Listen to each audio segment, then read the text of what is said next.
Les ondes de Limo. Osez la curiosité pour votre bien. Anne-Sandrine Di Girolamo.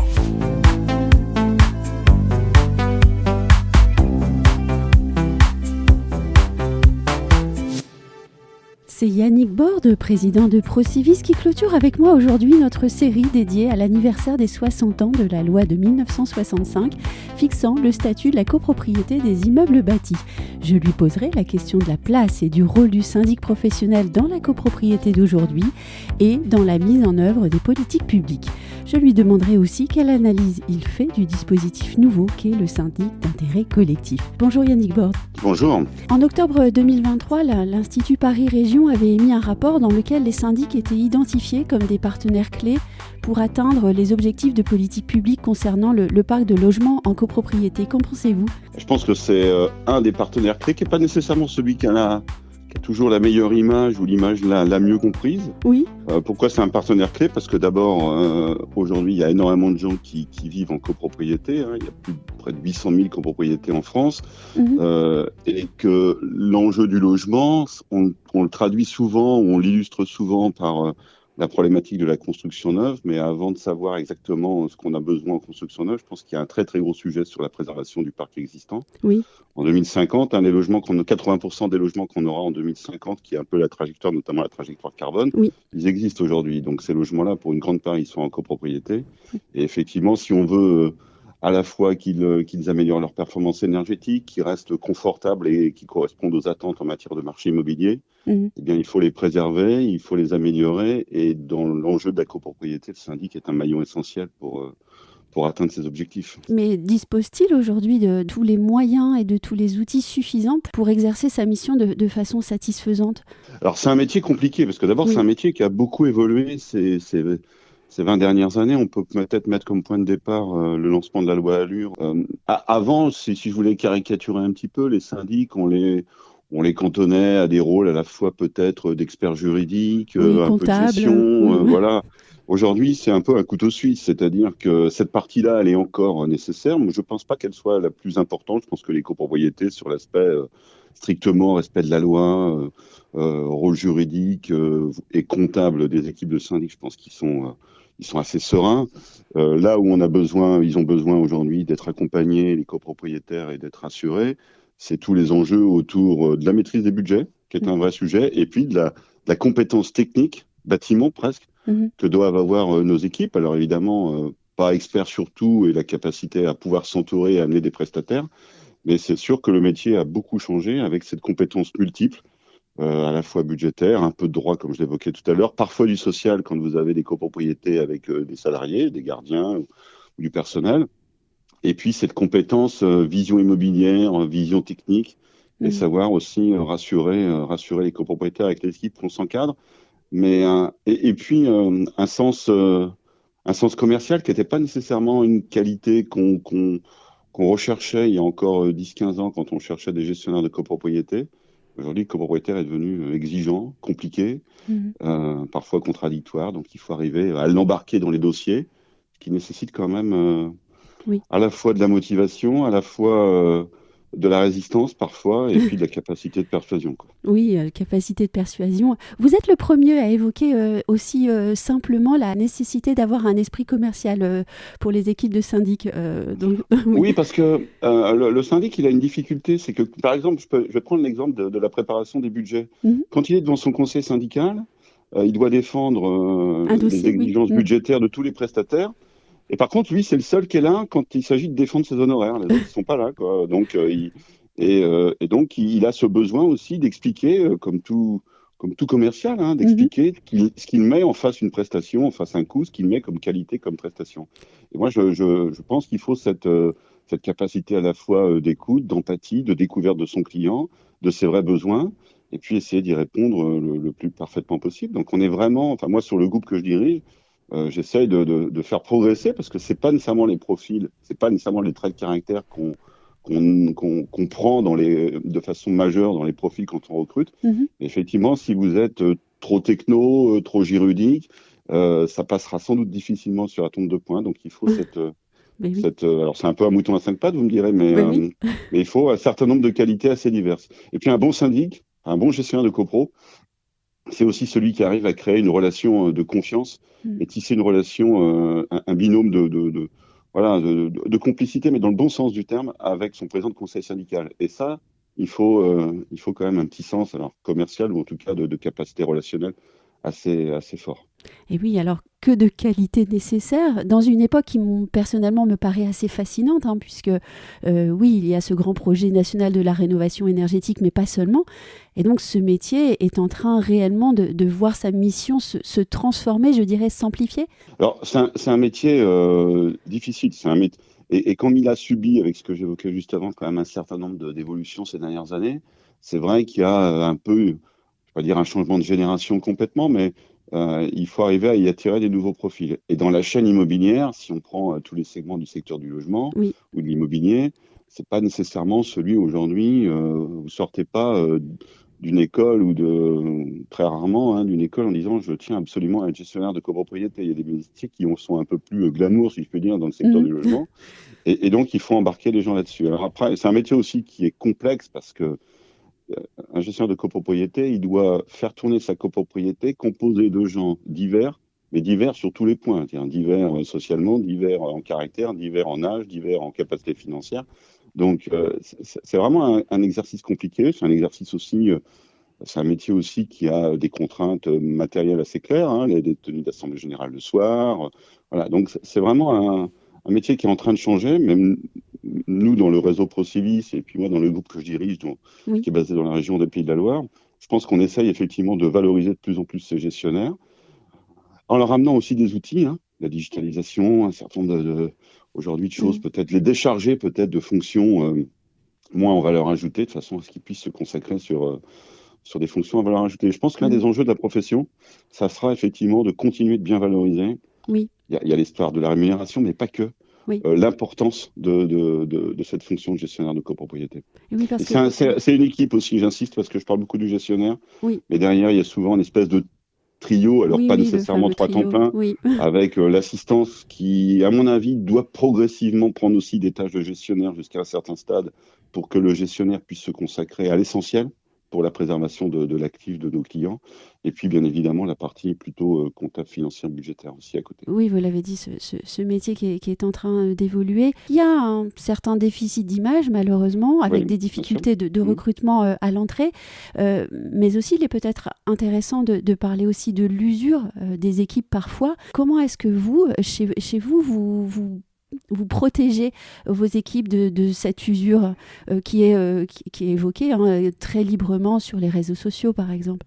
Alors, les réseaux sociaux, dans tous les domaines, c'est des défouloirs. Donc, après, l'usure, l'usure, c'est vrai que je dirais pas nécessairement l'usure. Moi, je dirais plutôt qu'aujourd'hui, il y a une certaine exigence parfois contradictoire et sans doute excessive, parce que le mail fait qu'à la moindre petite chose qui fonctionne pas, vous en recevez 10.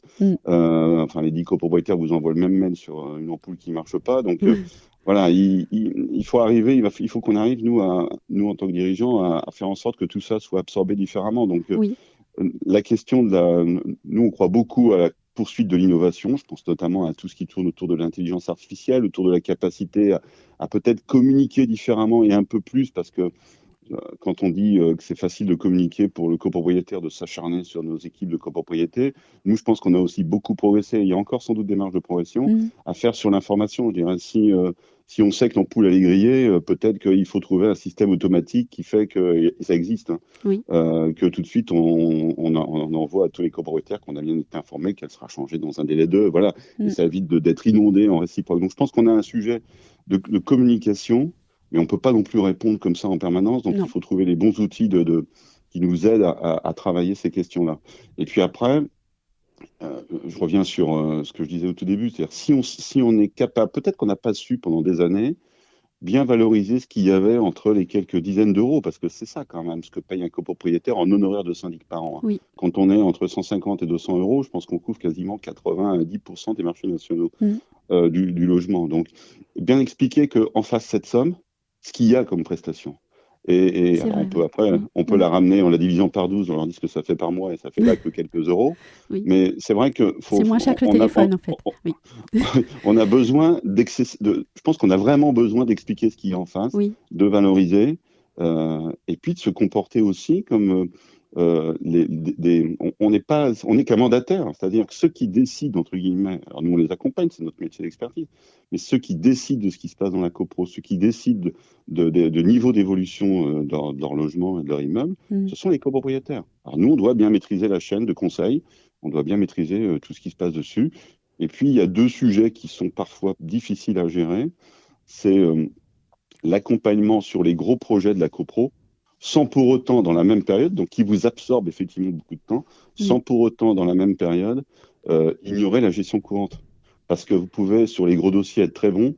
Si pendant ce temps-là, vous avez été moins présent sur la gestion courante et qu'il y a des choses qui ont agacé les copropriétaires dans cette période, ça peut aussi pas bien se terminer sur le temps du mandat, quoi. Oui. Voilà. Donc c'est un métier très compliqué qu'on doit, à mon avis, encore plus valoriser.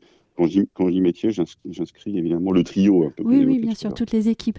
Et j'aimerais aussi qu'on évoque la gestion des copropriétés en difficulté avec cet agrément de syndic d'intérêt collectif pour les syndics professionnels.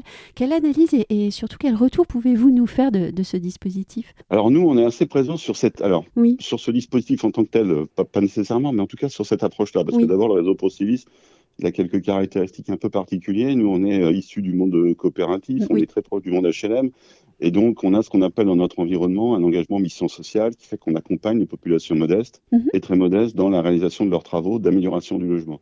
Ça, c'est le premier point. Deuxième point, on est signataire et partenaire du plan initiative copropriété. Donc, on est assez présent quand même sur les dossiers très compliqués en copropriété. Et puis, sur les territoires, alors de façon un peu hétérogène peut-être, c'est pas sur tous les territoires, en tout cas sur un certain nombre de territoires, nous, on a des acteurs engagés sur les copropriétés très difficiles qui s'étaient engagés dans le dispositif qu'a l'ISR, c'est-à-dire syndic de redressement il y a quelques années, qui était un peu les prémices de tout ça.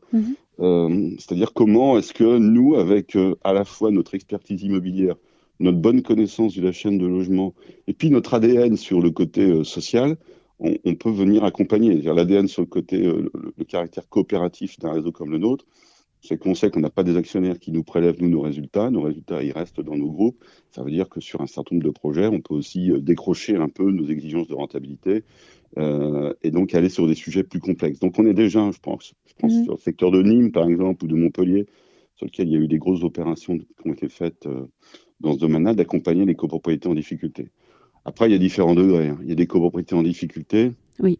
Je ne vais pas être pessimiste, mais qui resteront sans doute très longtemps, je ne vais pas dire toujours, mais très longtemps en difficulté. Oui. Maintenant, il ne faut pas non plus les abandonner, parce qu'on voit bien que les quartiers, les politiques publiques au-delà du logement, quand l'habitat est défaillant ou dégradé, il se passe plein d'autres choses. Donc, il faut continuer de les accompagner et puis faire en sorte qu'elles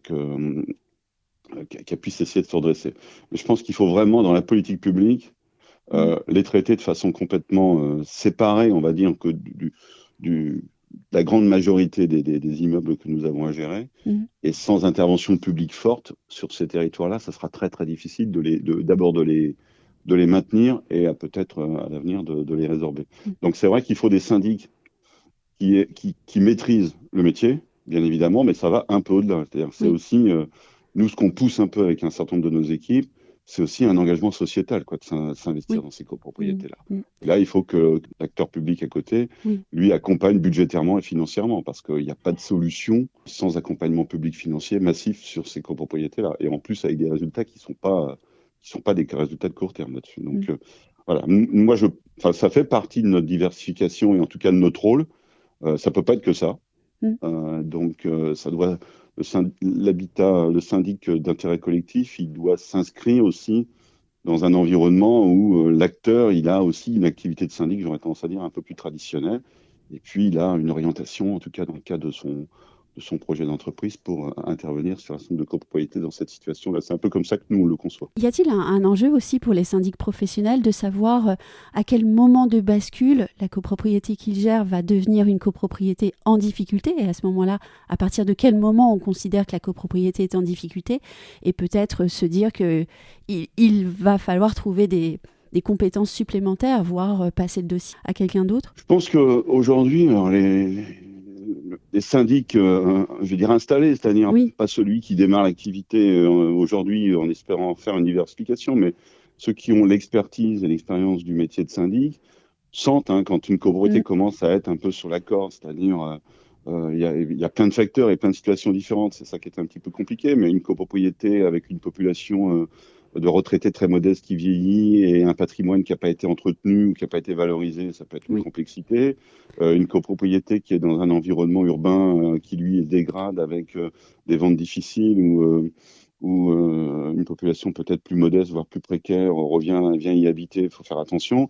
Donc je pense nous, professionnels et professionnels, je dirais, historiques, c'est-à-dire les grands réseaux, mais aussi des acteurs locaux qui font ce métier-là depuis plusieurs décennies, je pense qu'on sent quand une copropriété commence à être sur la corde. Donc c'est pas à ce moment-là qu'un changement de syndic, à mon avis, résout les choses. Je pense pas que ce soit le changement du gestionnaire qui sentent les choses, sauf si on a des gestionnaires qui ne sentent pas ou qui font un peu l'autruche, on va dire, par rapport au risque.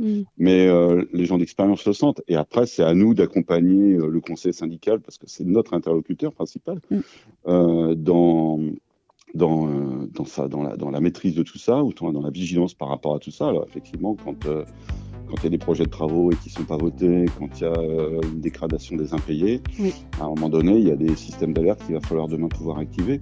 Et peut-être aussi là, la relation avec les pouvoirs publics. Je pense notamment à tous les projets de travaux, les accompagnements de MaPrimeRénov', les montages financiers aujourd'hui à améliorer sur les travaux à réaliser. Tout ça, il faut qu'on le maîtrise parfaitement, qu'on essaye de le faire voter, ce qui est un exercice compliqué, mais c'est partie de notre job, pour sensibiliser aussi nos copropriétaires à l'urgence parfois de cet engagement de travaux.